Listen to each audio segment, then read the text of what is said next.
오늘 우리 말씀은 출애굽기 26장 15절에서부터 30절 말씀, 연합의 중요성을 의미하는 널판이라는 제목으로 여러분들과 함께 은혜를 나눠보자 원합니다.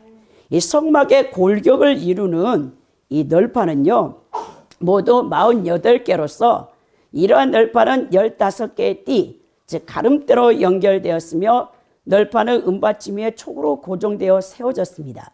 그러면 이러한 널판에 관한 규례가 담고 있는 우리가 영적 의미를요, 함께 알아보아야 하는데요. 제가 여러분들 앞에 이 그림을 다 여러분 앞에 놓았습니다. 이게 바로 여러분 널판의 이 각 한 개씩의 이 모양이에요. 그리고 이 널판이 다 완성이 되면 이 모양으로 이제 성소의 벽을 구성하는 것을 보게 되는 것입니다.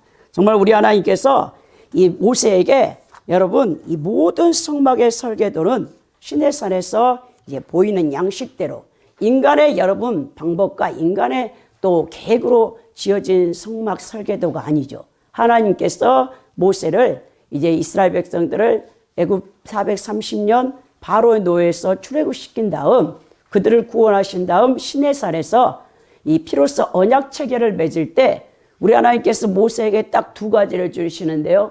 하나는 십계명의 두 돌판과 또 하나는 성막 설계도를 주는 겁니다. 십계명의 두 돌판은 언약 백성으로서 반드시 이 지켜야 될 하나님의 여러분 신율, 율법, 이 계명을 이 말씀하고 있죠. 그 말씀을 어길 때는 반드시 죽임을 당하는 거예요. 근데 그 죽임을 당할 수 있는 그 죄를 사할 수 있는 여러분 또 그 방법이 바로 성막 설계도를 통해서 성막 자체가 예수 그리스도 또 그리고 예수 그리스도의 사역을 전부 예표하며 더 나아가 오늘날 우리 믿는 성도들이 그리스도인으로서 어떻게 살아야 되는가를 다 예표하고 있습니다. 그것이 바로 성막의 설계도입니다. 오늘 여러분 성소의 이 벽을 구성하고 있는 널판에 대해서 우리가 함께 나눠보는데요. 오늘 보니까 여러분 그 15절에 너의 조각목으로 이 성막을 위하여 널판을 만들어 세우되 그랬죠. 이 모든 이 진설병 또 여러분 법궤 그리고 번제단 이 분향단 이 모든 것들은요 그 온 재료가 조각목입니다. 조각목. 이 조각목이라는 것은 오늘날 여러분들이 쉽게 생각할 때 우리나라의 아카시아 나무라고 보면 되겠습니다. 이 아카시아 나무가 시내산 반도에서 주로 서식하는 참 여러분 보잘것없는 나무예요. 그러나 내구성이 강하고 가벼워서 당시 대부분의 목조 건축에서 사용된 재료였는데요. 성막과 관련해서도 법궤, 분향단, 진설병상, 번제단 및 성막의 본체 널판까지 모두 여러분 조각목으로 만들려고 했죠. 이 조각목이 상징하는 것은요, 그리스도의 여러분 성육신의 이 낮아지심을 예표하고 있는 것을 보게 되는 것이죠. 이 조각목은요, 성막 본체를 이을 널판과 그 널판들을 연결할 가름대를 만들 때 그 널판과 가름대는 다 금으로 싸라고 하셨죠. 그러니까 성막이 예수 그리스도를 예표한다고 볼 수 있는데 조각목으로 만든 널판과 가름대는 예수 그리스도의 인성을 상징합니다.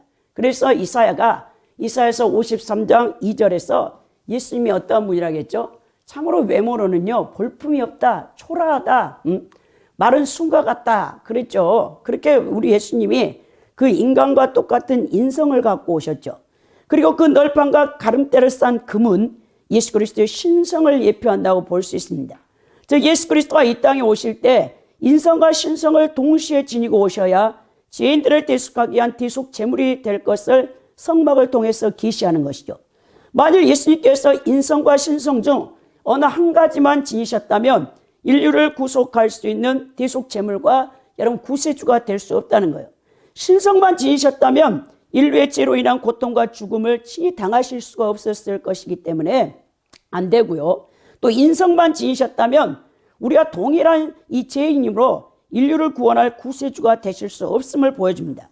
그리스도의 성육신은 죄인의 구원을 위한 낮아짐을 통해 죽을 수밖에 없는 예수 그리스도를 여러분 믿는 이 성도들이 죄인된 우리가 하나님의 자녀라는 영광된 상태로 이르게 되는 것을 우리에게 보여주죠. 16절에서 각 판의 길이는 10규빗, 너비는 1규빗 반으로 하라 했어요. 이 각 판의 뜻이 쪼개다라는 뜻인데요. 이 뜻은요, 석판이나 두꺼운 판자, 널판, 갑판을 의미하는 이 히브리어 단어 케레시의 단수형입니다. 여기서 성막 본체의 뼈대를 이루는 이 조각목, 아카시아 나무로 된 이 널판 하나를 가리키고 있죠.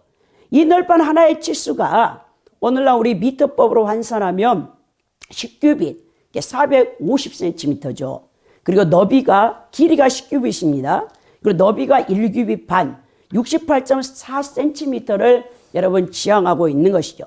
그러면서 17절에 각 판에 두 쪽씩 내어 서로 연결하게 하되 너는 성막 널판을 다 그와 같이 하라 그랬어요. 서로 연결하다라는 이것은 차례대로 정돈하라는 것이죠. 그러니까 각 판에 있는 두 개의 촉으로 서로를 연결시키기 때문에 널판 하나하나를 서로 일치시켜 단단히 연결시킨다는 의미입니다. 이처럼 성막은 널판 하나하나가 서로 단단히 연결되어 있으므로 사막의 강풍을 여러분 견뎌낼 수 있는 것이죠. 그리고 18절에 보니까 너는 성막을 위하여 널판을 만들되 남쪽을 위하여 널판 20개를 만들고 그랬어요. 여러분들이 이 그림에서 세 번째 이 표면에 또 두 번째 여러분 설계도 보면 여러분들이 확실히 알 수 있을 거예요. 널판이 여러분 요 안으로 이제 들어갈 때 여기가 동문이에요. 동문. 그러니까 그 반대편이 서편이에요. 그 다음에 여러분 남편이 오른쪽이야. 그리고 이쪽 왼쪽이 북편입니다. 이 설계도를 보면 이 널판이 48개로 제작되었죠. 왼쪽에 20개, 오른쪽에 20개, 그리고 서편에는 6개인데 또 기역자 모양으로 두 겹으로 겹쳐서 8개가 돼 있는 거예요. 그래서 총 48개의 은받침, 한 여러분 널판 그 밑에는 그 은받침이 2개가 들어가 있잖아요. 그렇기 때문에 96개에 이렇게 여러분 이 은받침이 2개씩 들어가요. 그래서 96개의 은받침이 이 48개를 받치고 있어서 이것들을 어떻게 하느냐. 여러분 바람에 날리지 않도록 서로 완전한 이 연결고리를 여러분 맺고 있다는 것입니다. 그래서 여러분 19절에 보니까 20 널판 아래에 은받침 40개를 만들지니 이쪽 널판 아래도 그 두 촉을 위하여 두 받침을 만들고 저쪽 널판 아래도 그 두 촉을 위하여 두 받침을 만든다. 그림을 보면 여러분들이 알 수 있겠죠. 이 은받침은요, 성막 몸체를 이루는 널판 아래쪽에 붙어있는 요철 모양의 촉으로 끼워질 수 있게 구멍이 뚫려 있는 받침입니다. 각 널판의 아랫부분에는 2개의 촉이 있었고 촉 하나당 하나의 은받침이 있었으므로 성막 본체 한 면의 은받침은 도합 40개죠. 이 은받침이 땅에 묻혀 있었다고 했습니다. 근데 굉장히 이 널판 무게가요, 무거워요.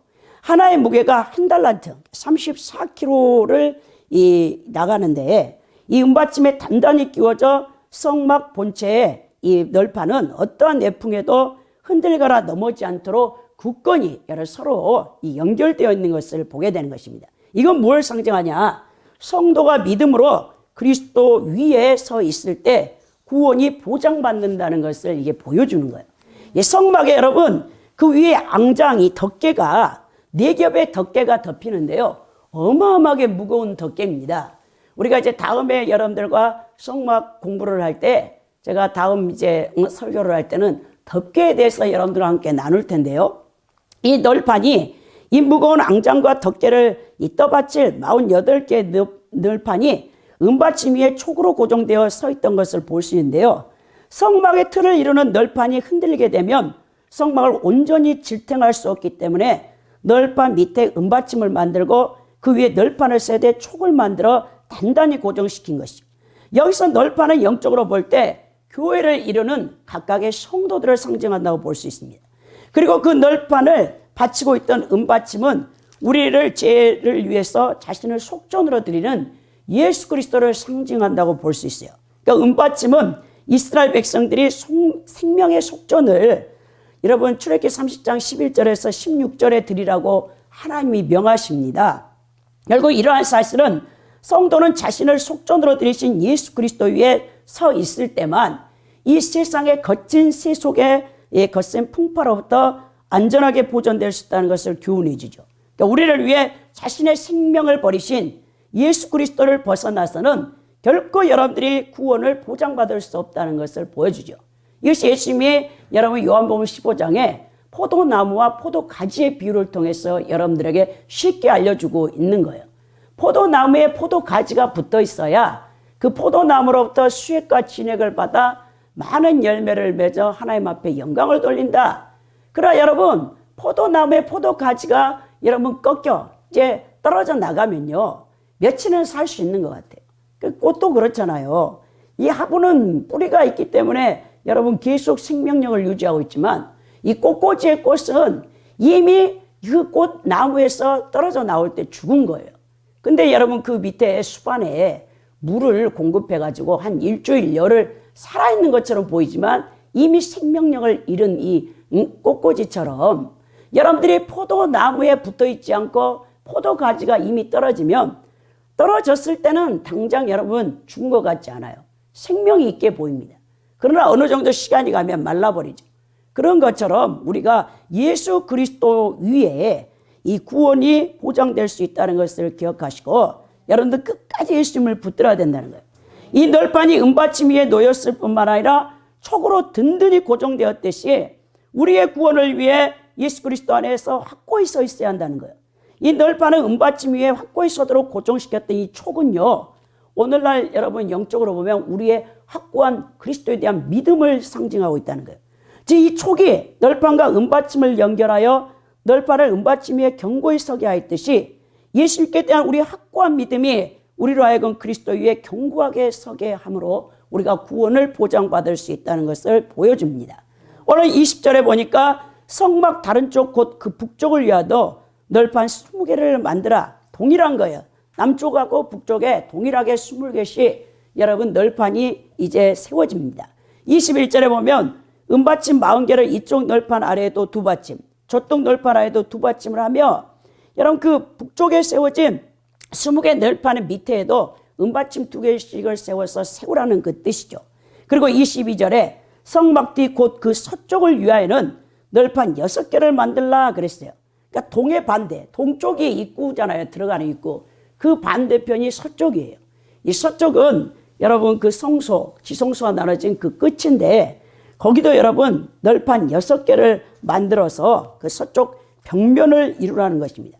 서쪽의 길이는요 9규빗이고요. 즉 4.18m임을 우리가 알 수 있는 거예요. 그러니까 남쪽과 북쪽에 있는 널판들이 서편에 있는 널판 뒤쪽으로 겹쳐졌다고 본다면 외부를 기준으로 할 때 그 길이는 굉장히 길 수밖에 없다는 거예요. 널판의 여러분 하나의 두께는요 0.5규빗이니까 최소한 22cm 더 나아가 25cm까지 볼 수 있습니다. 한 규빗이 팔꿈치에서부터 우리 중지 가장 긴 가운데 손가락을 이제 유대인들이 계산할 때 45cm로 보기도 하고 50cm로 보기 때문에 이 널판의 하나의 두께가 22cm에 더 나가 25cm로 보면 되겠습니다. 23절에 보면 성막 뒤 두 모퉁이 쪽을 위하여 널판 2개를 만들라 그랬어요. 남쪽 벽면과 북쪽 벽면이 만남으로 다른 부분에 비해서 견고해야 되기 때문에 널판을 겹치는 거예요. 서쪽에서는 이 벽면에서는 6개밖에 안 보이지만 이 남쪽과 북쪽의 널판이 이 겹쳐져 있기 때문에 사실 48개가 되는 것이죠. 두 겹으로 딱 겹치라 그랬어요. 그 다음에 25절에 보면 그 8널판에는 은받침이 16이니 이쪽 판 아래에도 두 받침이요 저쪽 판 아래에도 두 받침이다. 그러니까 서쪽에는 여러분 6개의 기둥밖에 보이지 않지만 사실 이 겹쳐 있기 때문에 8개예요. 그 8개 밑에 여러분 2개씩 은받침이 있기 때문에 16개 받침이 받치고 있습니다. 26절에 보면 너는 조각목의 띠를 만들지니 성막이 이쪽 널판을 위하여 5개요 그랬죠. 여러분들이 이 그림에서 보면 이 띠가 있죠. 띠가 있어가지고 고리가 다 끼워져 있습니다. 여기 이 띠가 이걸 지금 가름띠라고 하는 거예요. 널판 하나하나가 다 세워져 있는데 여기 띠를 해가지고 다 고리를 금고리를 해서 서로 이제 연결해서 여러분 붙잡아 준다는 것입니다. 이 띠 가름대는요 성막의 몸체를 구성하는 널판과 널판들을 서로 밀착시켜 빈틈이 없게 하고 단단하게 고정시켜 성막을 튼튼하게 서 있게 하는 구실을 했죠. 이렇게 널판과 널판을 서로 연결시켜 어떤 바람에도 넘어지지 않도록 단단히 고정시켜주는 이 가름대 역할이 신약에서는요 성도와 성도를 서로 하나로 연결시켜 결속시키는 믿음 가운데 든든히 서게 하시는 성령의 사역을 예표하고 있는 것입니다. 그래서 성도가 사랑의 띠로 하나가 될 때 교회가 든든히 서갈 수 있다는 거예요. 이 성막의 이 골격으로서 이 성소를 구성하는 이 여러분 널판은요, 48개의 널판이 모두 띠로 연결되어 있어요. 널판이 은받침에 촉으로 고정되어 있었지만 그 고정된 것을 더욱 든든하기 위해서 15개의 가름대를 사용하여서 그것을 모두 연결했던 것을 보게 됩니다. 48개의 널판은 하나하나가 따로따로 세워져 있지만 그 널판들을 하나로 묶어주는 것이 바로 이 15개의 띠입니다. 그러한 의미에서 널판들을 하나로 묶어준 띠는요, 교회 일치와 연합을 가능히 하는 매개를 상징한다 하겠는데요. 그리스도 안에서 성도가 연합과 일치를 이루게 하는 이 매개가 여러분 과연 무엇이겠습니까? 바로 성도 간의 사랑이라는 거예요. 하나로 연합되어 있듯이 성도들도 오직 아가페의 사랑으로만 하나로 연합될 수 있다는 거예요. 믿음으로 구원받은 성도들의 공동체인 교회가요, 광야 같은 이 세상에서 모진 사탄의 공격과 세속적 세력에도 불구하고 든든히 서가기 위해서는 성도들이 서로 사랑의 띠로 묶여 있어야 한다는 거예요. 만일 성도들이 사랑의 띠로 묶여 있지 못하면 성도 개인은 물론 교회도 굳건히 서갈 수 없다는 것입니다. 그래서 여러분 바울 사도가 고린도 교회의 당파 싸움을 여기서 잘 보여주는데요. 고린도 교회가 문제가 많았습니다. 굉장히 은사도 많이 나타났지만 이방 여러분 인들로 구성된 고린도 교회가 아볼로파다, 게바파다, 그리스도파다, 바울파라고 주장하면서 자신들의 파당만이 정통이라고 주장하며 고린도 교회를 분열시켰던 것을 보게 되는 거예요. 서로 사랑 안에서 여러분 하나가 되지 못하면요, 여러분 교회는 무너집니다. 교회는 이 땅에서 여러분 전투적인 교회, 전투적인 교회. 이 광야에 세워진 성막 자체가요, 하나님의 임재의 처소고요. 성막을 주변으로 해서 동서남북에요, 여러분 이스라엘의 11지파가 진을 치잖아요. 군대 배치예요. 이렇게 민수기 1, 2장에 이 잼 배치가 나오는데 이 광야 교회가 전투 교회예요, 사실은 여러분. 그걸 상징하고 있는 거예요. 이 땅에 세워진 이 그리스도의 피값으로 세워진 교회는요, 이 땅에서 여러분 전투하는 교회예요.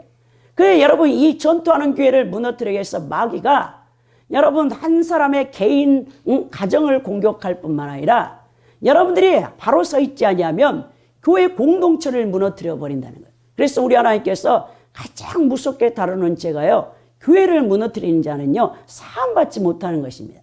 그리스도의 몸을 여러분 함부로 훼손하는 것은요, 여러분 굉장히 하나님이 무섭게 심판을 내리는데요. 이 전투적인 교회가 되어 영적 하나님의 나라 확장과 하나님의 영광을 드러내야 될 그리스도의 몸된 교회가 되어야 하는데, 성도들의 마음이 나누어지면 결국 사탄에게 무릎을 꿇는 처절한 패배하는 교회가 되고 만다는 것이에요. 우리 교회가 진리의 공동체, 우리 백찬 목사님을 통해서 2000년 신학 가운데 잘못된 모든 신학을 바로 정립해서 우리 사랑하는 성도님들 또 주의 종들이 다 여러분 진리로 하나 되겠다고, 마지막 때에 우리가 이 진리를 사수하겠다고 우리 열방성교회가 모였는데요. 여러분들이 개인적인 육적인 탐욕이라 영적 탐욕을 가지고 있으면요, 마귀에 의해서요 우리 한 사람 한 사람 이 널판이 공격을 받으면서 우리 교회는요 존속하지 못하고 무너집니다. 그것을 여러분들이 기억해야 되는 거예요. 교회 안에서 다양한 사람들로 구성되어 있는데요, 나이와 성별과 직업과 신분과 성격이 각기 다 다릅니다. 그러나 예수 그리스도를 머리로 섬기며 우리는 성령을 세례를 통해서 그리스도의 몸된 교회에 이미 편입되어 있는 자들입니다. 그래서 우리가 보이지 않는, 지금 우리가 유형교회에 속해 있지만, 열방성교회나 유형교회에 속해 있지만 보이지 않는 비가시적인 무형교회 여러분들이 속해 있고, 이 무형교회가 하는 일은 뭡니까? 세상 세력과 마귀, 그 옛사람, 나의 안에 옛사람과의 영적 투쟁을 통해 지금 전투하는 교회 여러분들이 참여하고 있는 거예요. 더 나아가 우리가 이제 여러분 육체를 벗고 천국 가면 승리적 교회로 완전히 우리가 이제 이 하나님의 영광을 드러내는 새 예루살렘에서 여러분 해도 달도 없는 하나님 성삼일체 하나님 자체의 빛 가운데서 우리가 생명연합이 되겠지만, 지금은 끊임없이 우리가 다 생각의 관점이 다르고 사고가 다르고 여러분들이 그 관점의 차이가 있어요. 성도들 각 개인 생각과 그 다양한 시각의 관점이 있기 때문에 의견이 대립될 수가 있습니다. 그래서 여러분, 우리 성도들은 각기 자신의 아집과 고집과 편견을 내세우지 말고 그것을 내려놔야 된다는 것이, 십자가에 못 박고 성령이 여러분 하나 되게 하는 것을 힘써 지키게 해야 돼. 그게 골로새서 3장 13절에서 기록된 말씀이잖아요. 성령이 하나 되게 한 것을 힘써 지키라. 이거 군사 용어예요, 여러분. 지키라는 것은 명령입니다. 지키지 않으면 다 무너진다는 거예요. 마귀 사탄의 공격을 받아서 교회가 존속할 수 없다는 것입니다. 그래서 여러분, 우리가 자기 의견만이 옳다 하고 남을 비방하고 시기 질투하게 되면 교회는 절대로 하나가 될 수가 없어요. 그러한 교회는 조그만 시련이 바람이 불어도 넘어지고 쓰러질 수밖에 없다는 거예요. 교회가 이 세상에서 주님의 영광을 드러내기 위해서는 성도들이 성령께서 사랑으로 하나 되게 하신 것을 힘써 지켜나가야 되고, 교회 안에서 자기 주장과 고집만 내세우거나 서로 헐뜯거나 시기하지 말고, 여러분들이 내 관점이 아니라 해도 교회 안에 다양한 지체들이 있다는 것을 기억하시고, 우리 서로 다 부족함을 인정하고 지체들을 서로 용서하고 이해하고 감싸줌으로 주님의 사랑 안에서 하나된 공동체를 이루어가야 된다는 거예요. 그래서 우리가 사랑, 겸손, 온유함, 오래 참음, 용납하며 나보다 남을 낮게 여기는 겸손한 마음이 있어야 교회 지체들이 하나가 될 수 있다는 것을 여러분 기억하시기 바랍니다. 또 나가 성도가 진리의 띠로 무장할 때 어떠한 시련도 이겨낼 수 있다는 거예요. 이 널판의 용도는요, 성소의 골격을 잡아주고 그 위에 앙장과 덮개를 얹어서 성막이 세워지도록 하는 것입니다. 따라서 만일 널판이 흔들리거나 쓰러진다면 이 성막은 온전한 모습을 갖출 수가 없어요. 우리 여기에 열방 성교에 섞여 있는 15분들이 한 사람만 여러분 흔들려도 우리 교회 전체 영향력을 미치고 있다는 것을 여러분 기억하시기 바랍니다. 그래서 하나님께서는 그 널판이 쓰러지지 않고 견고히 서 있을 수 있도록 하기 위해서 보호책을 마련했는데요. 그것은 널판에 촉을 내어 은받침에 고정케 하는 것이죠. 그러나 아무리 널판을 촉으로 은받침에 고정시킨다 해도 사막에 세찬 모래바람이 불며 흔들릴 수밖에 없습니다. 그래서 하나님께서 또한 띠, 가름대로 모든 널판을 하나하나로 연결하도록 지시하셨죠. 이렇게 하면 성막은 사막에서 아무리 세찬 모래바람이 불어와도 견고하게 서 있을 수 있습니다. 여기서 우리가 중요한 교훈을 캐치해야 되는데요. 성도가 어떤 시련에도 흔들리지 않고 믿음의 반석에 견고히 서 있기 위해서는 여러분들이 진리의 말씀, 진리의 허리띠를 띄어야 된다는 거예요. 이게 에베소 6장 10절에서부터 18절에 바울 사도가 하나님의 전신갑주를 입어라 그래요. 여러분들이 지금 우리 한국연합신학원에서 우리 백기찬 목사님을 통해서 교회론을 배웁니다. 이번 그 강의를 잘 들어보세요. 교회가 얼마나 하나님이 이 세상에 세운 기간 가운데 가장 소중하게 여기는 딱 두 기관인데요. 하나는 가정과 하나는 교회예요. 이 가정이 천국 가정이 돼야 되고, 이것이 바로 우리 교회의 지체들의 공동체가 든든히 서갈 수 있는 비결이죠. 가장 소중히 여긴다는 거예요. 하나님께서 이 땅에 세운 제도 가운데 가정과 교회를. 여러분, 가정이 막 분란이 있으면요, 여러분 교회 성도들의 이 파장이요 다 와요. 제가 여러분을 담임 목사님이잖아요. 그래서 제가 여러분들을 중보하면요, 여러분들의 영적 상태와 여러분들의 가정 상태와 여러분들의 사탄이 어떤 공격을 하고 있는지 다 캐치가 돼요. 그래서 제가 계속 끊임없이 여러분들을 놓고 중보하면서 우리 15분들의 이 성도와 주의 종들의 가정이 세워지기를, 자녀들이 세워지기를, 아내와 남편이 세워지기를, 그리고 가족들이 다 다시 교회에 와서 함께 예배 드릴 수 있도록 그 중보를 계속하며 영적 전쟁과 싸우고 있는데요. 여러분들이 여기서 여러분들도 넘어지면 절대로 안 된다는 거예요. 여러분들이 무장하고 있지 않으면 우리 신앙은 무너질 수밖에 없습니다. 그래야 사도 바울은 진리의 허리띠를 띠라고 우리에게 에베소 6장 14절에 권면한다는 거예요. 그렇다면 진리의 허리띠는 무엇입니까? 바로 하나님의 말씀이죠. 우리가 하나님의 말씀으로 무장하고 있을 때 세상의 어떤 시련도 우리를 넘어뜨리지 못하는 것이에요. 사탄은 우리의 신앙을 넘어뜨리기 위해서 온갖 계계를 사용하여 공격합니다. 우리 혼자서는요, 그 엄청난 악한 영들의 공격을 감당하기에는 너무 벅차고 힘겨운 것들도 있습니다. 그럴 때 우리가 진리의 말씀으로 무장되어 있지 않으면요, 우리의 신앙은 한순간에 쓰러질 수밖에 없다는 거예요. 그러므로 성도 여러분, 말씀을 항상 가까이 하고 그 말씀을 늘 묵상하며 마음 깊은 곳에 새김으로 진리의 말씀으로 그 반석 위에다가 신앙의 집을 지어야 된다는 거예요. 그렇지 않으면 여러분들은요, 여러분의 신앙의 집이 무너질 수밖에 없다는 것을 오늘 여러분 이 널판에서 보여주고 있는 거예요. 27절에 보면 성막 적쪽 널판을 위하여 5개요. 성막 뒤 곧 서쪽 널판을 위해서 5개라 그랬어요. 그러면서 28절에 널판 가운데 있는 중간 띠는 이 끝에서 저 끝에 미치게 하고 그랬죠. 이 미치게 하다는 뜻이 뭐냐면 가로질러 다른 쪽 끝에 이르게 하라는 뜻입니다. 그래서 중간 가름대는 성막 한쪽 면에 이쪽에서 저쪽 끝에 닿도록 쳐져야 했고 중간에 끊어진 부분이 없도록 이어지는 것이죠. 이 가름대가 지금 그렇게 하고 있잖아요. 하나도 끊어지지 않고 띠가 딱 연결되게 하는 이 모양입니다, 여러분. 자, 성막 본체의 중간 가름대는 출입문이 있는 동쪽을 제외하고는 3면이 모두 이런 방식으로 다 둘러쳐져 있는 것이죠. 따라서 성막 본체는 각각의 널판으로 만들어졌으나 이와 같은 중간 가름대로 인하여 한 몸 전체를 이룰 수 있으며 강력한 사막의 바람을 견고히 이겨낼 수 있습니다. 이는 성막이 상징하는 바 교회가 여러 사람들로 이루어져 있지만 하나 되게 하시는 그리스도의 여러분 그 평안에 매는 줄로 강력하게 결속되도록 하여서 사탄의 공격에 능히 이길 수 있도록 우리를 보호하신다는 것을 우리에게 보여준다는 거예요. 그래서 29절에 그 널판들을 금으로 싸고 그 널판들의 띠를 꿰 금고리를 만들고 그 띠를 금으로 싸라 그랬죠. 여러분 이 널판의 재료는 조각목인데요. 지금 이 그림에서 보면 다 금으로 싸졌어요. 얼마나 여러분 화려하겠습니까? 성소 안에 딱 들어가면 빛은 없어요. 세상 빛은 다 차단됩니다. 덮개가요 4개의 덮개가 다 덮고 있어요. 근데 딱 한 가지 빛이 있어요. 등대, 금촛대의 그 빛을 통해서 여러분 성소의 이 널판에서 막 금이잖아요, 금. 그러니까 막 반짝반짝 빛이 나는 거예요.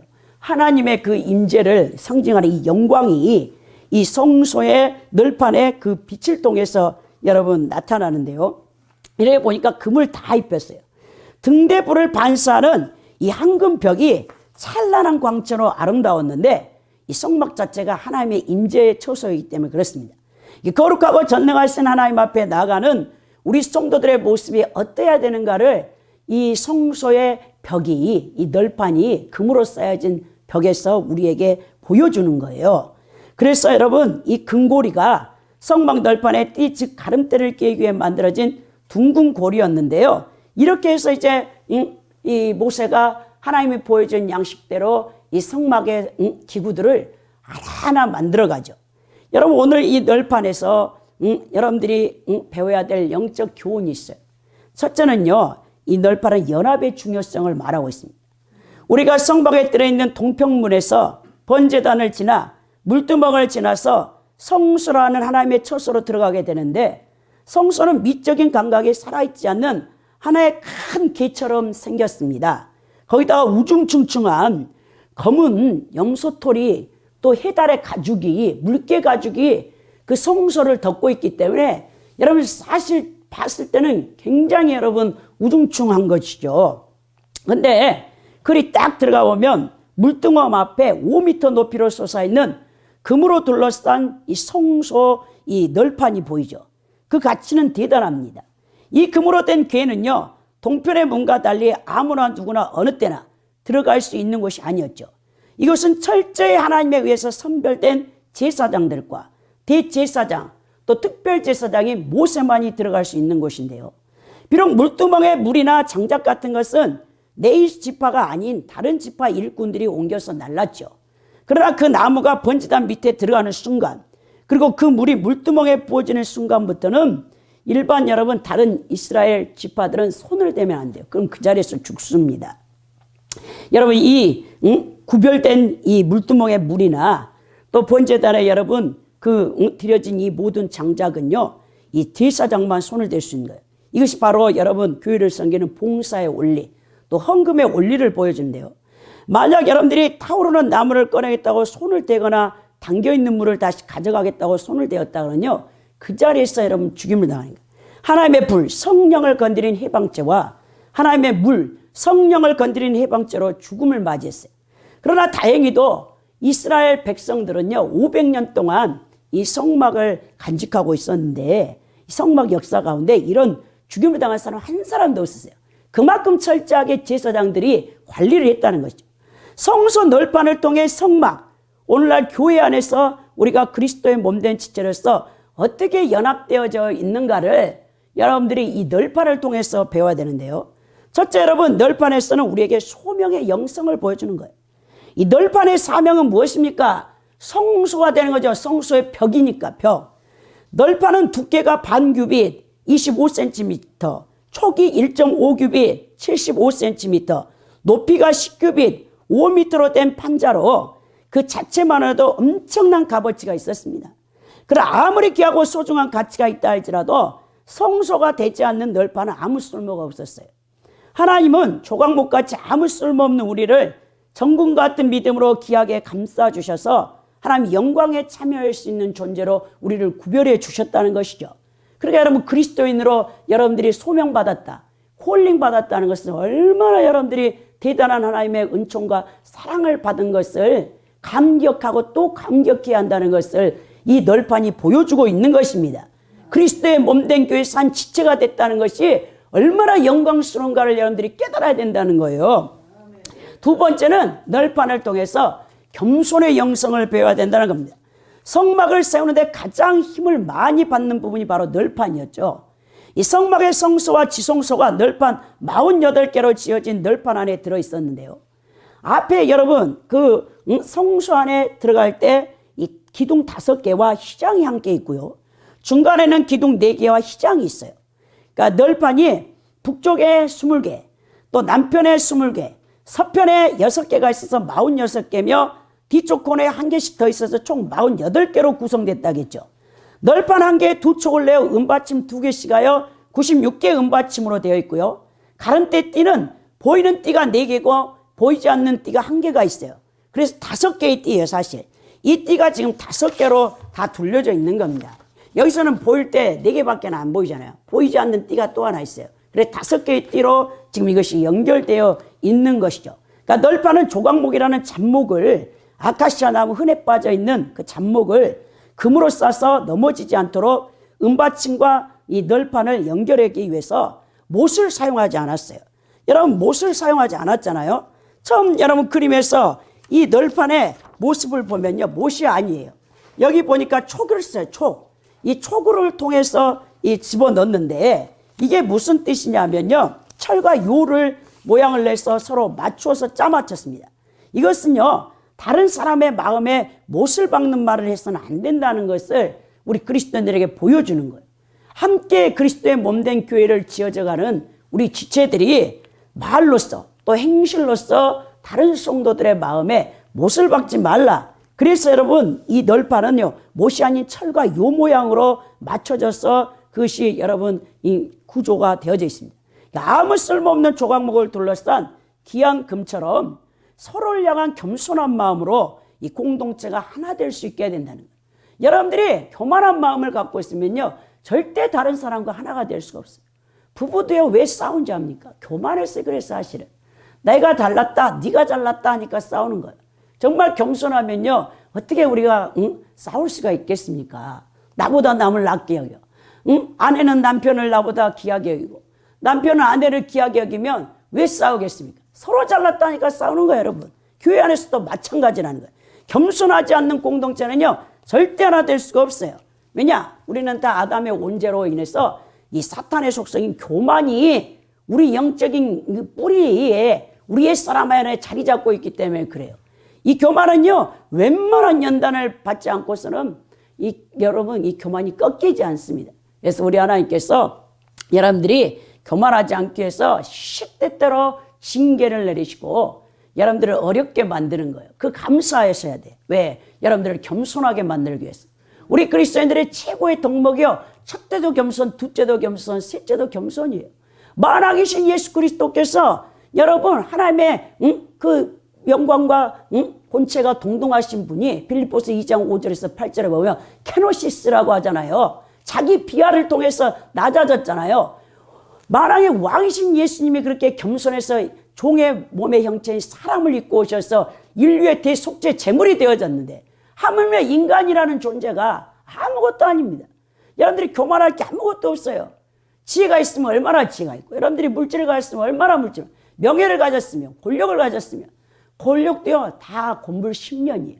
10년 안에 여러분 안 꺾이는 권력이 없습니다. 또 명예도요 그래요. 그리고 물질도요 한순간에 다 사라질 수 있어요. 하나님 불어버리면. 그리고 여러분 목숨조차도요 하나님이 오늘 밤이라도 다 걷어가실 수 있어요. 그러니까 여러분들은 항상 하나님 앞에 나 같은 죄인을 구원하신 하나님의 그 은총에 감사해서 다른 사람을 교환해서 나보다 남을 낫게 여기고 겸손해서 우리가 하나 되어져야 된다는 거예요. 또 우리가 널판을 통해서 순종의 영성을 배웁니다. 제 아무리 값비싼 금으로 둘러진 널판이라 할지라도요 성소가 되기 위해서는요 순종과 충성이 있어야 돼요. 순종하지 않는 널판은 성소가 될 수가 없습니다. 충성하지 않는 널판은 성소로서의 사명을 감당할 수 없기 때문입니다. 그래서 여러분 교회 공동체 안에서 순종과 충성의 공동체가 되어야 된다는 것이죠. 또 네 번째는 은받침의 영성을 보는데요. 성막을 고정된 건물이 아니라 최초의 조립식 건물입니다. 그래서 여러분 이 구름기둥과 불기둥 성령의 인도를 받아서 광야 40년 동안 민수기 여러분 30장 34장에 보면 나와요. 이스라엘 백성들이 광야 40년 동안 40번에서 46번을 이동하는 거예요. 근데 대규모가 이동하잖아요. 사실 광야에서 여러분 성막을 건설할 수 있는 그 땅이 평평한 곳이 없었어요. 근데 그게 다 여러분 성령이 낮에는 구름기둥으로 밤에는 불기둥으로 인도를 해서 그 대군을 이끄는 거죠. 사실 여러분 장정만 60만 명이고 그 다음에 남녀노소를 비롯하면 200만에서 300만 명이 광야에서 여러분 이 진을 하나님 군대를 이루어요. 성막을 중심으로 해서 남편의 북편 또 서편의 동편에 그 유다 지파 또 누벤 지파 다 해가지고 그렇게 해서 여러분 군대 배치를 하고 있었는데요. 그게 조립식 건물이에요. 언제든지 성령이 구름이 이동하면 따라가야 돼요. 빨리빨리 고아 자손들, 무라리 자손들, 레이 지파들이 제사장을 도와서 성막의 모든 기구를 다 걷어가지고 어깨에다 메고 또 수레에다가 무거운 것은 다 짊어져 갖고 옮겨야 된다는 거예요. 그래서 받침대로 기초를 대신하고 널판에 띠가 이제 필요한 거죠. 받침을 놓기 위해 널판 밑에 구멍 1개와 널판 밑에 2개의 구멍을 뚫었죠. 이것은 예수 그리스도께서 십자가에 못 박힐 때 손과 발에 대못을 박혀 있는 구멍을 상징하고 있는데요. 널판은 조각목을 금으로 싸서 은받침 위에 세워 놓았습니다.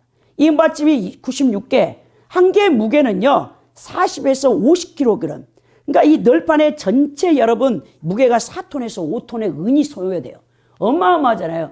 은 4톤, 은 5톤. 저는요 이 수학을 잘 못해가지고요 그 은 4톤이 5톤이 어느 정도 되는지를 감이 안 오는데 여러분 감이 올지 모르겠어요. 이 많은 은의 출처는요 출애굽기 30장 11절 16절에서 나오는데 이 은이 속전을 의미하죠. 그러니까 우리를 위하여 예수 그리스도께서 영원히 주유를 하셨는데 제 아무리 값비싼 금덩어리라도 광야의 맞바람에는 홀로 설 수 없다는 거예요. 그러니까 금 같은 믿음은 중요하지만요 더욱 중요한 것은 하나님의 은혜가 더 중요하다는 거예요. 그래서 널판은 성도가 온전히 신앙 가운데 서기 위해서는 믿음과 은혜가 균형을 맞춰야 한다는 것을 말해줍니다. 이것을 통해 우리는 나의 나된 것은 오직 하나님의 은혜라라고 하는 바울사도의 고백을 깨닫고 감사해야 된다는 것이죠. 또 여러분 우리는 가름대, 이 고리와 띠의 영성을 배워야 되는데 널판은 구멍을 뚫고 금띠로 서로를 붙들어주면서 세워져 있죠. 매 널판은 4개의 금고리와 조각목을 금으로 싼 띠로 연결시켰습니다. 그러니까 고리 하나라도 고장이 나서 떨어지면 성소를 이룰 수가 없죠. 이 광야의 매서운 바람과 이 덮개의 수톤의 무게를 여러분 견뎌내려면 널판은 5개의 금띠로 서로를 붙들어 주어야 합니다. 이 금띠가 서로 결속되어 있을 때 널판은 성소로서 사명을 감당할 수 있다는 것을 우리에게 보여주는데, 자, 우리는 그리스도의 몸으로서 지체의식을 가지고 여러분 마음과 마음이 주님 안에서 사랑으로 하나 되는 것을 여러분 그 가름대 띠를 통해서 우리 여러분들이 그 하나님의 사랑을 기억해야 된다는 거예요. 또 관용의 영성을 배워야 되는데 널판은 총 15개의 띠로 연결되어 놓았는데 그중 12개의 띠로는 한 면에 4개씩 남쪽과 북쪽과 서쪽에 연결했고 나머지 3개의 금띠로 보이지 않게 3개의 띠로 속을 연결해 놓았습니다. 이 보이지 않는 띠를 성령의 하나 되게 하는 띠라고 부르는데, 여러분 이 4라는 숫자가 피조물의 수예요. 여러분 그 헬라어 또 유대인들은요 숫자에 다 여러분 그 의미를 부여해요. 10이라는 숫자는 만족이라는 의미입니다. 3은요 삼위일체 하나님의 숫자죠. 1은 유일신 하나님을 상징하고요. 이 3개의 속띠는 성령을 상징하는데, 이는 성령이 함께 하셔서 성도가 서로 완전하게 교통하게 됨을 말하죠. 이를 통해 우리는 성도가 성령 안에서 서로 간용함으로 연합하심을 바라는 하나님 마음을 깨달아야 된다는 거예요. 그래서 여러분들이 다른 사람들을 이해하고 또 다른 사람들을 품을 수 있는 이 간용이 필요합니다. 연합의 영성을 우리에게 확고하게 넓혀는 말해주는데요.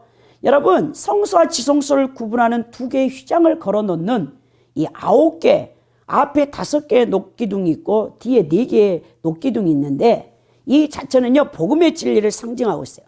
그러니까 널판이 성소가 될 수 있는 것은 믿음의 띠와 성령의 하나 되게 하심은 물론 그리스도의 의례와 십자가 복음이 있기 때문에 그렇습니다. 그러니까 우리는 이를 통해 십자가의 복음의 중요성을 깨닫고 복음을 중심으로 연합한 이 공동체가 되어져서 하나님이 원하시는 이 선하고 또 선의 열매를, 사랑의 열매를 많이 맺는 하나님 앞에 영광 돌리는 이 교회 공동체를 이루어 가라는 뜻입니다. 여러분 또한 이 성소, 이 널판이 이 성소의 벽면을 구성하고 있는데, 이 성소에서 우리가 배워야 될 것은 용서입니다. 용서의 은혜를 말해주는 이 성소 자체예요. 금판으로 둘러싸여있는 성소가 1.5규빗 75cm로 된 널판을 남쪽에 20개, 이게 30규빗이 돼요. 북쪽으로도 20개 30규빗, 서쪽에는 총 8개, 2개는 속으로 양쪽 끝에 겹쳐 세워놓고 곁으로 6개 10규빗을 세우므로 총 46개의 널판을 하나로 연결시켜 총 여러분 이 성소의 길이가요 60규빗이에요. 60규빗. 그런데 이 지성소 서쪽 벽과 양 모서리 끝에 널판 2개를 겹쳐 놓았습니다. 요세푸스에 의하면 하나의 널판 두께가 반 규빗을 합치면 1규빗이 된다는 거예요. 이 놀라운 것이 60규빗에 숨겨져 있는 반 규빗을 합치면요 딱 70이라는 숫자가 성소로의 이 전체 여러분 이 길이를 얘기해줘요. 이 70규빗은요 70은 7이라는 숫자와 10이라는 숫자가 곱해져서 나오는 수로 7은 하나님의 섭리의 완전함이고 10은 하나님의 섭리의 완성을 여러분 말하는 숫자라는 것이에요. 그래서 이 하나님의 섭리가 완전해지고 완성되는 것이 바로 성소라는 것을 우리가 알 수 있습니다. 이렇게 하나님의 섭리가 완전해지고 성취되는 성소를 성경은 예수님께서 이렇게 우리에게 단정했죠. 요한복음 2장 19절에서부터 21절에 말씀했는데요. 이 성소가 예수님이라면 이 70이라는 숫자를 무엇을 의미합니까? 예수님께서 이 70이라는 숫자를 용서를 상징하는 수로 쓰셨죠. 이 마태복음 18장에 21절 22절에서 베드로가 그랬잖아요. 형제를 몇 번 용서하면 되겠습니까? 70번씩 7번 490번입니까? 아니죠. 무한히 용서하라는 뜻이었죠. 성소는 용서의 땅입니다. 그 용서가 금과 같은 믿음으로 은과 같은 은혜로 둘러싸여진 채 생명의 빛을 발하는 성스러운 땅이죠. 이처럼 성소는 하나님의 섭리가 완전해지기 위해서 반드시 예수님의 용서가 필요하며 하나님의 섭리가 성취되기 위해서는 반드시 예수님의 용서가 필요하다는 것을 우리에게 말해줍니다. 그러니까 오직 성소는 모세와 제사장과 대제사장만이 들어가는 곳이에요. 일반 이스라엘 백성들은 못 들어가요, 여러분. 여기서 모세는 성소와 지성소에 수시로 들어갔고요. 대제사장은 딱 한 번만 들어갑니다. 7월 10일 용키프데이 대속죄일 날 1년에 하루에 4번 성소에 여러분 들어가서 법궤 앞에 속죄소 뚜껑 앞에다가 여러분 염소피를 가져와서 7번 뿌리잖아요. 제사장은 반차에 따라 안식일은 물론 아침 저녁으로 향을 피우고 등을 밝히기 위해서 성소까지는 매일 들어가요. 제사장이. 지성소는 못 들어가잖아요. 지성소는 오직 대제사장이 7월 10일 용키프데이 이스라엘 전체 중에 죄를 속함받는 대속죄일만 들어갈 수 있는 거예요. 근데 모세는요 특별 제사장이라 수시로 들어가서 하나님과 함께 여러분 교제하잖아요. 이 얼마나 큰 은총입니까? 근데 여러분들에게 신약 성도들에게 우리 하나님께서 이 놀라운 은총을 베푸셨죠. 예수님 십자가에서 몸짓고 피 흘리실 때 성막에 여러분 가려져 있던 성소와 지성소를 구별하고 있던 그 여러분 안 휘장이 찢겨지고, 또 여러분 성막의 뜰과 또 성소를 가리고 있던 그 휘장이 다 찢어지는 거예요. 여러분 그 휘장 자체가 예수 그리스도의 육체를 상징했지 않았습니까? 그래서 여러분들이 히브리서 기자가 말한 것처럼 이제는 하나님의 그 은혜의 보좌 앞에 담대히 들어가서 아뢰을 수 있는 여러분들이 대제사장이 된 거예요. 그래서 왕 같은 제사장이다. 베드로전서 2장 9절에 너희는 하나님의 소유된 백성이요 왕 같은 제사장이라 하지 않았습니까? 이제는 우리가 로마 가톨릭의 파더, 신부, 영의 아버지가 필요 없는 거예요. 근데 아직도 로마 가톨릭에서는 고해성사를 1년에 2번은 꼭 해야 돼. 이 신부님 앞에 가가지고 그 얼마나 부담스럽습니까?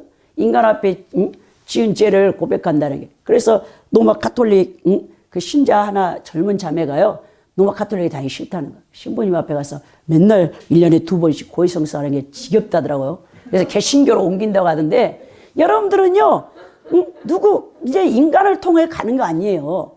여러분들은 이제 당당하게 예수님의 피를 의지해서 우리 하나님 보좌 앞에 나가서 아뢰을 수 있잖아요.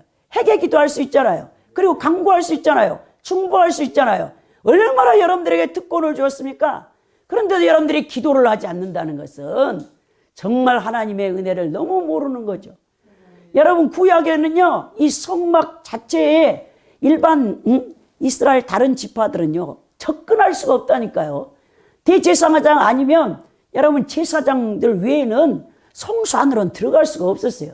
근데 여러분들에게 우리 예수님께서 2000년 전에 인류의 죄를 대속하고 여러분의 죄를 사해주고 누구든지 와서 나에게 구하라. 또 하나님을 만날 만할 때 만나라. 찾으라. 그럼 내가 너희를 만나주고 너희가 부르짖는데 내가 응답하리라. 그만.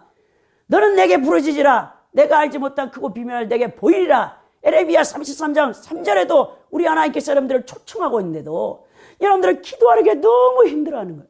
얼마나 여러분들이 하나님의 은혜를 모르는 것입니까? 제가 아는 여자 목사님 한 분이요, 목사님 나는 죽을 것 같아요. 기도하는 게 너무 힘들어요. 그래서 제가 아니 왜 기도하는 게 힘듭니까?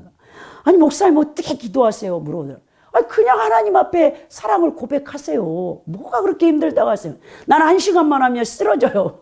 그 말을 들을 때요, 참 이 구약의 성막, 여러분 이 성소와 지성소 성막 제도를 생각해 보세요. 여러분들이 지금 얼마나 특권을 받고 왕 같은 제사장이요, 여러분들이 다 특별 제사장이 되었고 주님 앞에 그냥 나가서 아뢰는데 그 기도도 못한다고 울면 되겠습니까? 주님을 섬기는 우리를 왕 같은 제사장으로 임명하셔서 주님의 몸된 성소에서 떡을 떼고 빛을 발하며 기도할 수 있는 특권을 주신 하나님께 감사하며 여러분들이 기도해야 된다는 거예요. 성소 안에는요 주님의 살과 피를 상징하는 떡상과 성령의 은사, 성령님의 여러분 은혜를 상징하는 등대의 빛이 있고요. 더 나아가서 하나님의 공의, 이제 지성소와 이 성소가 이제 딱 갈라지는데 휘장이 딱 있는 맨 그 지성소, 여러분 휘장 바로 앞에가 분향단이죠. 분향단. 이 분향단이 기도를 상징하는 거 아닙니까? 이 성령의 조명 아래서 금초대에 하나님 말씀을 비춰보고 여러분들이 이 진설병 하나님 말씀을 비춰서 여러분 그 말씀을 가지고 분향단에 가서 기도하면 그 향을 하나님이 선사를 통해서 다 받아갖고 여러분 올린다는 거예요. 올려. 이 계시록 8장에 나와 있잖아요. 여러분 성도들이 그 순교자들이 어느 때 우리의 이 신원을 갚아주시겠습니까 했더니 우리 어린 양 대신 예수님을 하니까 기다려라 그러면서 아직 때가 아니다. 순교자의 그 수가 다 차야 된다면서 그때 보니까 성도의 기도가 천사들에 의해서 하나님의 그 거하시는 거룩한 보좌 앞에 그거 다 부어지는 것이죠. 여러분들의 기도가 하나도 땅에 떨어지지 않고 천사들이 대기하고 와서 여러분들이 기도할 때 그걸 가지고 다가가고 하나님 보좌 앞에 들여가지고 그게 부어지는데 얼마나 큰 축복인데 여러분 기도를 못한다고 그렇게 울고 있냐는 것이죠. 저는 여러분들에게요 오늘 이 성소의 이 구성 요소인 널판 48개의 이 조각목을 금으로 둘러싸고 호리 가름대로 해서 우리에게 가르쳐준 이 널판의 영상에 대해서 함께 배웠는데요. 여러분들과 함께 이 마지막 간증을 나누고 오늘 설교를 마치고자 합니다. 제가 새롭게 하소서의 여전히 숨을 쉴 수가 없어요라는 그 제목의 이 서정 사모님의 간증을 들었어요. 제가 이 간증을 듣고 너무 많이 울었습니다. 6명의 생명을 살리고 떠난 이 남편 고 김기호 목사님의 이야기를 하더라고요. 이 서정 사모님의 시아버님이 세브란스 병원의 의학 발전으로 시승을 기증했다는 거예요. 2009년에 남편이 갑작스럽게 교통사고로 뇌사 판정을 받아서 소천한 겁니다. 2009년에 9월 말에 그 목사님이 부목사님으로 교회를 섬기고 계셨나 봐요. 그리고 이제 새로운 사역지로 부임하시기 위해서 이제 그곳에 마지막 인사를 드리고 아시는 이제 지인분들과 함께 가족여행을 가셨다는 거예요. 근데 가족여행 가는 가운데 다른 지인분이 운전대를 잡았는데 이 교통사고를 냈어요. 그런 가운데 다른 사람들은 다 멀쩡한데 목사님이 크게 다친 거예요. 그래서 이제 119에 실려서 고속도로에서 대학 큰 병원으로 갔는데 뇌사 판정을 받는 거예요. 여러분, 뇌가 5분만 여러분 우리의 숨이 만약 우리의 공기가 여러분 뇌에 전달되지 않으면 뇌 세포가 다 죽어버려요. 장기가 벌써 부패하고 썩어버립니다. 그렇게 되는 거예요. 뇌 기능을 잃게 되면 5분이 그 정말 가장 생명을 살릴 수 있는 그 시간인데 이 목사님이 그 늦어져 가지고 그렇게 된 거죠. 근데 이제 뇌사가 됐기 때문에 그 빨리 이제 뭡니까? 장기를 기증하려면은 서약을 또 받아야 되잖아요. 근데 이 젊은 사모님이 그때 큰 아이가 9살이고 작은 아이가 여러분 7살이라는 거예요. 35살밖에 되지 않는 사모님이 그 남편이 뇌사 판정을 받고 장기 기증을 서약하라고 하니까 거기에 굉장히 고민이 많았는데 혼자서 결정하기 너무나 힘들잖아요. 근데 이제 시부모님하고 친정 부모님이 위로를 해줘가지고 뇌사 이제 판정 받고 장기 기증을 하게 됐다는 거예요. 그래서 이제 뇌사 판정 된 다음 장기 기증을 해서 하게 됐는데 너무 힘들어하는 거예요. 이 남편이 그렇게 죽고 여러분 우리가 이제 뇌사 딱 되면 병이 없잖아요. 그러면 최소한 9사람을 살릴 수 있다는 거예요. 장기를 9개를 적출해서 다른 사람에게 이식할 수 있다는 거예요. 근데 이 목사님은 이제 6개 장기를 이제 이식하고 이제 천국에 가게 됐는데요. 그러니까 이 사모님이 그 젊은 날에 갑자기 당한 거잖아요. 그 예고 없이 그 고난을 그러니까는 그때에 이 생각이 멈춰버렸다는 거예요. 어떻게 자기 인생을 살아야 될지, 애들을 어떻게 돌봐야 될지 아무런 계획이 없고 그냥 울기만 거예요. 계속 울기만 해. 끝이 보이지 않는 슬픔 속에서 어떻게 살아야 될지도 모르겠더래. 그러면서 이제 그때 남편과 함께 새로운 사역지로 이제 부임하려고 집을 또 얻어나갖고 이사를 가야 되고 또 사모님이 그때는 취업을 또 하려고 원서를 이제 이력서를 넣어냈는데 그 남편 돌아가신 다음에 집을 옮기고 한 달 반 만에 거기 이력서 낸 곳에서 이제 취직됐다고 오라고 해가지고 일단 먹고 살아야죠.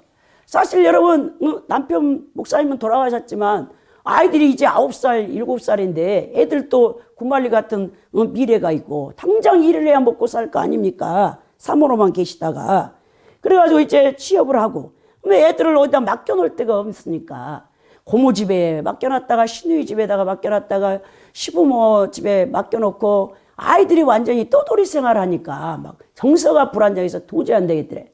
그래서 이제 회사에서 얘기를 하고 파트타임으로 해서 아이들을 좀 밤에는 돌볼 수 있게 그래서 이제 생계를 꾸려가갖고 이렇게 이제 했다는 거예요. 그리고 이제 새로운 교회를 가게 되는 거예요. 이 사모님들이 참 불쌍해요. 이 목사님, 명성 있는 목사님, 사모님 같이 계실 때는 엄청 좋은데요. 홀사모가 되잖아요. 그러면요, 이제 천덕꾸리가 되는 거예요. 어떻게 이제 갈 수도 없어. 아무 교회도 함부로. 뭐 권사로 가서 앉아있을 수도 없고 집사가 될 수도 없잖아요. 그래서 일단은 예배를 드려야 살겠더래. 죽을 것 같더래요. 그 슬픔에 빠져서. 그래서 동네 이제 새로 이사간 교회를 갔더니 눈물밖에 안 나오죠, 사실. 과부가 됐는데 35살에.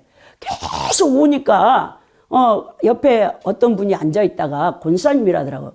왜 이렇게 우십니까? 예배 시간에. 그러니까 제 남편분이 한 달 반 만에 이제 돌아가셨다고 하니까 교통사고로 갑자기, 그러니까 손을 꽉 잡아주더니 나도, 그 사모님처럼 젊은 날에 우리 남편은 전도사였어요. 근데 어린 아들을 놔두고 나도, 우리 남편이 갑자기 돌아가셨어요.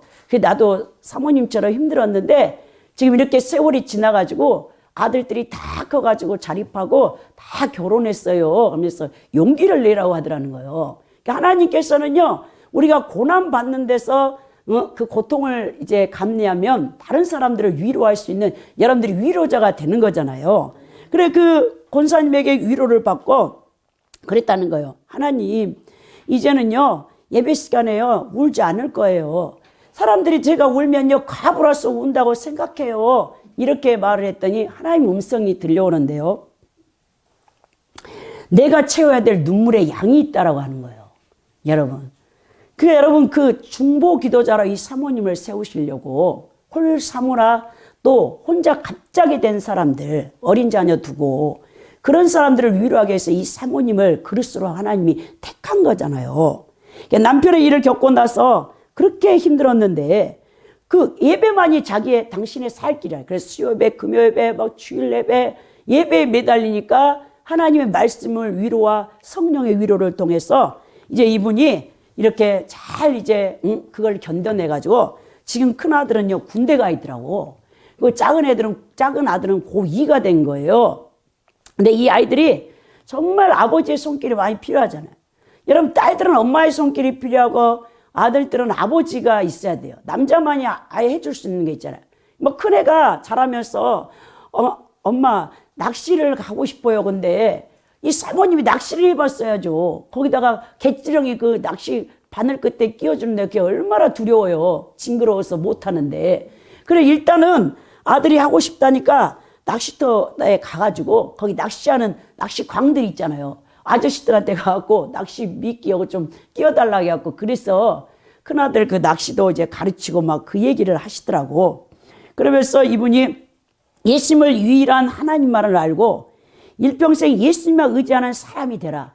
다른 건 기도 안 했다는 거예요. 이 어린 두 자녀들을 위해서 예수님만이 유일한 하나님인 줄 알고 일평생 예수님만을 잘 섬기고 의지하는 사람이 되라. 그 기도를 했는데 자녀들이 그렇게 잘 자라줬다라고 이제 얘기를 하더라고요.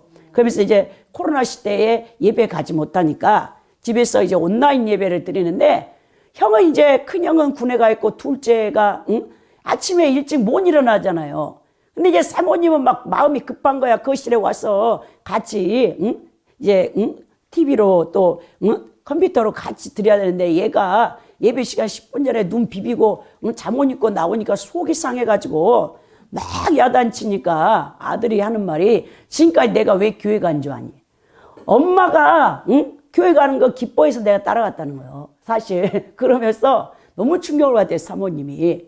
하나님 은혜에 감사해서 교회에 예배를 나간 것이 아니라 지금까지 엄마가 교회 안 가면 싫어하니까 따라갔다. 그 말에 충격을 받고 이 사모님이 그러면서 아들이 엄마 저를 좀 기다려주세요 그러더라는 거예요.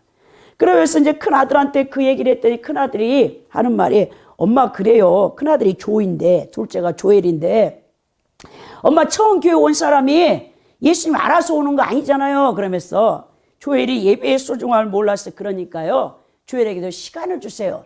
인격적으로 예수님을 만날 시간이 필요합니다. 그러더라는 거예요. 마찬가지잖아요. 우리가 막 그 믿음이 정말 다 달라요. 어떤 사람은요 서서히 변화되는가 하면 어떤 사람은요 예수님 믿자마자 막 쑥쑥쑥 자라나는 사람이 있어요. 근데 우리는 어찌됐든지 기다려줘야 되는 거죠. 그래서 이제 그 아들과 함께 이제 함께 예배를 드리는데 많이 힘들다 그러면서 그 얘기를 하시면서 사실 사모님이 2년 전에 갑상선 암을 수술했다 하더라고요. 근데 갑자기 몸이 나빠져가지고 그 수술을 할 때 하나님께서 정말 그 둘째 아들이 특성화 고등학교를 가기로 해요. 호텔 경영 쪽에 관심이 많아서 요즘은 이제 고등학교부터 진로가 나눠지잖아요. 대학도 이제 그렇지만은 뭐 간호대학을 간다든지 뭐 호텔 경영을 간다든지 기술 분야로 간다든지 하면 특성화 고등학교에 가게 되면 거기에 맞게끔 이제 그것을 진로가 결정되는 거죠. 근데 그때 가사싸움에 걸려가지고 아이를 전혀 케어할 수 없는 상태에서 하나님이 사람을 붙여줘서 또 뭐 교회 청년 가운데 굉장히 똑똑한 우리나라 명문대 다니는 그 청년이 그 조엘 둘째 아들을 고등학교 가는데 자소서도 써주고 다 인도해주고 또 담임 선생님이 이끌어가지고 그 사모님이 이 남편 돌아가신 지 이제 12년이 지나갔는데 자신이 아이를 기른 게 아니라는 거예요. 그 슬픔 가운데서도 오직 하나님이 알아서 자녀들을 다 인도하셨다. 그 얘기를 하면서 그 얘기를 해주더라고요. 그러면서 장기 이 기증한 사람들의 모임이 도널 패밀리라는 게 유가족 모임이 있다는 거예요. 사랑의 장기 기증 본부에서 연락을 준다는 것입니다. 그래서 몇 번 권유해서 그 모임에 갔더니 자녀 갑자기 교통사고 나서 자녀의 장기를 기증했다든지 남편 또 아내 부모 때문에 거기 이제 도널 패밀리에 속해 있는 사람들 유가족들은 그렇게 슬퍼하는데 함께 웃고 함께 어려울 때 또 대소서 함께 하다 보니까 정말 피를 나눈 형제보다도 더 귀한 모임이 됐다라고 그 얘기를 하는 거예요. 그러면서 여러분 교회 안에는요 남편을 잃고 혼자 사는 사람들이 너무나 많다라고 그 얘기를 하는 거예요. 여러분 여기 계시는 여자 우리 성도님들 계시면 남편 귀한 줄 알아요. 남편 귀한지 모르고 아이고 교만해가지고 남편 우습게 알고 여러분 그럼 얼마나 불쌍한지 압니까? 솔직히 남편이 없으면요 우리나라 특히 여러분 여자는요 보호막이 없어져 버려요. 그늘이 없어져 버린다고요. 그래도 이 정도 내가 살 수 있는 것은 남편의 다 그 바람막이와 남편의 보호 아래에 있다는 것을 알아야 하는데 그것도 모르고 교만해가지고 그냥 남편 우습게 하고 치잡게 알면 안 된다니까 여러분. 그래서 이 사모님이 정말 혼자 된 이 성도들을 많이 위로한다. 주변에 이제 고등부 교사로서 이제 하면서 똑같이 사모님처럼 갑자기 여러분 심장마비로 젊은 사람이 죽고 자신처럼 자기 교회 이 고등부에 속해 있는데 똑같이 7살, 9살짜리 아들을 놓고 죽은 젊은 어머니가 작년에 있었다는 거예요. 그래서 이제 교회 예배 끝나고 갔다 오다 신호등 딱 만났는데 그냥 우는 거죠. 이 사모님만 보면. 그러면서 숨이 안 쉬어졌을 텐데 어떻게 일어나셨냐 하니까 사모님 말이 그래요. 사람들은 예수님 믿으면 어떤 고난 가운데 처했을 때 털털 털고 일어날 거라고 생각하지만 그렇지 않다는 거예요. 주변에 많은 사람들의 기도가 필요하고요. 그렇게 힘든 사람들을 함께 우리가 정말 돕고 또 위로해 줄 그런 교회 공동체가 돼야 된다는 것을 우리에게 여러분 이 사모님이 말씀하고 있더라고요. 오늘 이 널판이 바로 그런 거 아닙니까? 교회 안에서 정말 많은 슬픔, 고통, 힘든 가운데 있는 성도들을 외면하지 말고 대부분 우리 성도들 내 문제도 죽겠네 뭐 다른 사람 일에 내가 힘을 쓰겠어 이런 생각을 갖고 있네요. 그러면 안 된다는 거예요. 그러면서 사회자가 그랬어요. 이 남편 목사님을 천국에서 만나면 뭘 하고 싶냐 했더니 다른 거 하고 싶은 거 전혀 없다. 꼭 그냥 가서 끌어안고 싶다. 그 얘기를 하시더라고요. 그러면서 이 하나님의 정말 특별한 은혜에 남편을 하나님께서 먼저 데려가셨지만 정말 그 일반 사람들이 모르는 특별한 은혜를 내게 베푸셨는데 기존에 누릴 수 없는 특별한 은혜가 있고 주님이 나를 항상 인도해 주기 때문에 그 은혜 때문에 산다라고 이 사모님이 간증을 했습니다. 여러분 우리가 정말 어떤 이 고난 가운데 있든지 그 고난은요 다른 사람들이 느끼지 못하는 특별한 은혜와 보호 속에 하나님이 여러분들이 이끄신다는 걸 여러분 아십니까? 여러분 그러니까 이 사모님 말씀이 그래요. 하나님께서는요 우리에게요 반드시 결핍함을 준다는 거예요. 모든 것을 여러분 다 채워주지 않아요. 여러분 어떤 사람은 돈이 없지만 굉장히 가정이 화목한 사람이 있고 어떤 사람은 돈이 있지만 여러분 건강이 나쁜 사람이 있고 어떤 사람은 모든 사회적 지위가 있지만 자녀들이 또 이렇게 속을 썩이고 다 다릅니다. 여러분 하나님이 우리에게 영적 육적 갈급함을 주시죠. 결핍을. 그건 뭘로 채워야 됩니까? 하나님을 찾으며 하나님이 주신 은혜로 그걸 채워나가야 된다는 거예요. 눈이 안 보이는 사람은 귀가 너무 잘 들려. 이 청각이 엄청 예민합니다. 근데 여러분 또 청각이 예민한 사람은 또 눈이 안 보이죠. 손이 또 엄청 잘한 사람은 또 발이 없는 사람이 있어. 근데 발이 있는 사람 또 손 하나가 없는 사람이 있어. 다 하나님이 주지 않는다는 거예요. 그러니까 아픔을 품앗이하게 한다. 야, 그 사모님 명언이더라고요. 이 품앗이. 여러분 시골에 자란 사람 알잖아요. 봄에 여러분 품앗이 하잖아요. 우리 집 일 다 하고 이웃집 일 도와주고 그런 것처럼 내가 당한 고난으로 나가 그것을 이겨내면 하나님이 위로의 상처받은 치유자가 되게 해서 다른 사람을 위로하고 치유할 수 있는 사람으로 우리를 쓴다는 거예요. 나와 똑같은 고통을 겪고 있는 사람들, 아파하는 사람들을 위로하고 중보하도록 우리에게 고난을 허락했다라고 이 서정 사모님이 이 간증을 통해서 오늘 우리가 널판의 영성을 배워서 우리 열방성교회에 속해 있는 공동체 지체들이 정말 더욱더 예수 그리스도를 모시고 하나 되는 정말 하나님의 참된 교회로 세워질 수 있기를 예수 그리스도 이름으로 축원드립니다.